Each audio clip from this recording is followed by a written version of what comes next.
Cooper, is this true? Look what I got in the mail.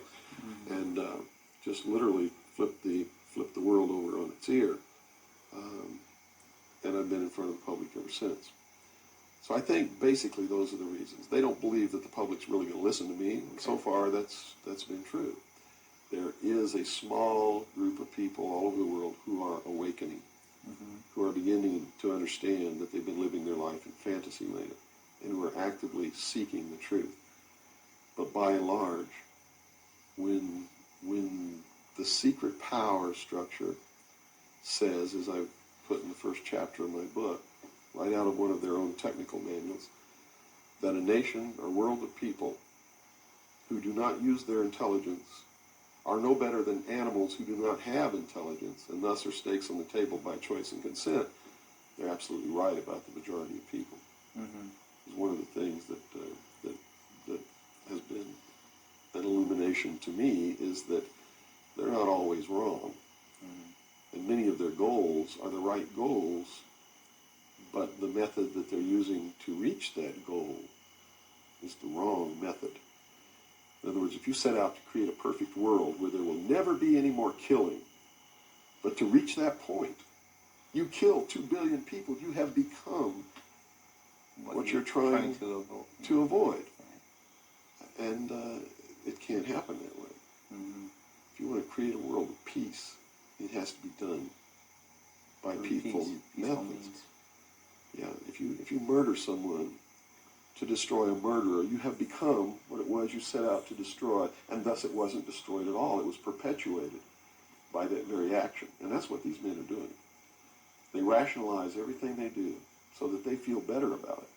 But what they are doing is becoming what it is that they want to get rid of. And the world will never be a safe place for anyone as long as there are men who do these things. Very eloquently said. Thank you. Now, your message to people, once again, is don't believe anything.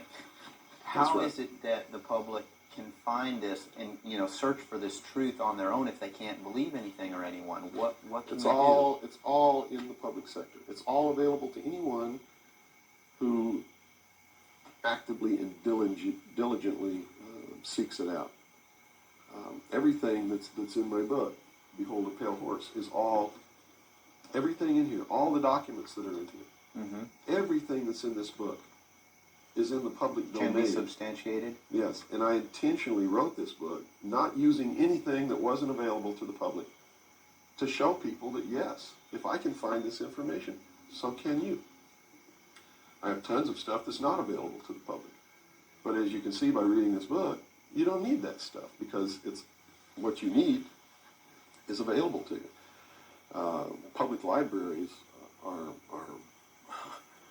overflowing with the proof of what's really going on in the world, but nobody really utilizes it to the extent that they're able to pick this out and put it together. Another thing I've done for people is I've put it together for them so that they can see the overall picture rather than looking at small things and thinking that it's isolated. Nothing is isolated. It's all part of a big puzzle. And the puzzle is coming together, and when the puzzle is assembled, it's going to be a one-world totalitarian socialist government that nobody's going to like except the people that are running it. It's Hitler all over again. And the rationalization is we're going to create the world without war. The utopia. The utopia. But they will never create that utopia because they're not dealing with the problem that makes them want to create it, and that is the inherent flaw in each individual human being that makes us do the things that we do. Until that's overcome, there's never going to be a world without war or without rape or without killing or without robbery, and anybody that thinks that there is has already gone off the deep end. So the method is, here, I'm going to hold a gun to your head so you won't rape, you won't kill. That's right. Very yes, okay, I understand.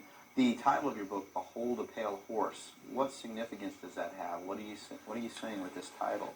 This title is from the book of Revelations, because I have to tell you this, and you may think I'm nuts if you want to, but this is the truth. Either these men are following the book of Revelation. The book of Revelation is in the Bible. They're either following it, just like a plan, and bringing the prophecies in there to pass to manipulate and control those who believe in those prophecies and neutralize them, so to speak. In other words, if this is written in the Bible and God has ordained it, who am I to resist? It must come to pass, so I'm not going to try to stop it. Okay. What a perfect way to neutralize the opposition right off the bat. Or there really is a God, and what he said was going to come to pass is coming to pass. And I named this, Behold a Pale Horse, from chapter 13 of the book of Revelations. The fourth horse, the fourth horseman of the apocalypse is the pale horse. And I looked, and behold a pale horse, and his name that sat upon him was Death. And hell followed with him, and power was given unto them over the fourth part of the earth, to kill with sword, and with hunger, and with the beasts of the earth. And that is taking place now today. The fourth horseman is riding across the world now.